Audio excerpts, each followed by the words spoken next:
I wouldn't say that I based any of these women on specific women that I knew, but Hermione is an exaggeration of me. So Hermione really did come from a very deep place inside me.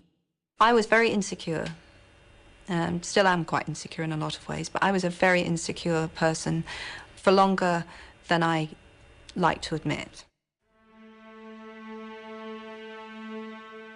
And I think writing about the time in Hermione's life that I write about, growing from childhood into womanhood, literally, because when we finish the book, she's 18.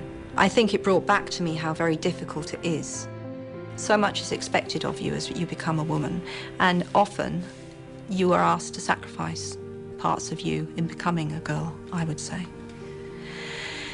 Hermione doesn't. She doesn't play the game, if you like. How could I be so stupid? I checked this out weeks ago for a bit of light reading. This is light?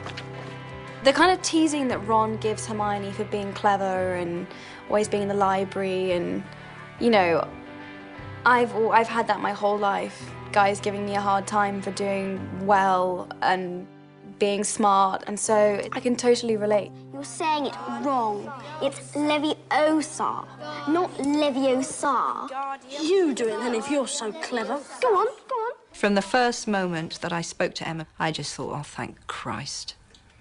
I did, because, you know, who knew who they were going to cast as Hermione? I was more worried about Hermione than anyone else. I thought, you know, are you going to get a girl and put her in glasses and then she'll, you know, because that shows she's clever? I mean, how many times have we seen that happen? And I spoke to Emma on the phone. She was very young. I think she was 10.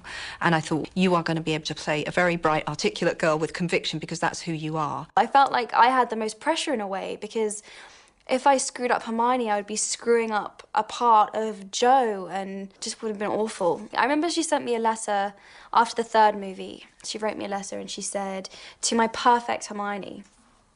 And to hear that from the creator of her was obviously the biggest compliment I could receive, and I knew, that was when I really knew that I'd done a good job.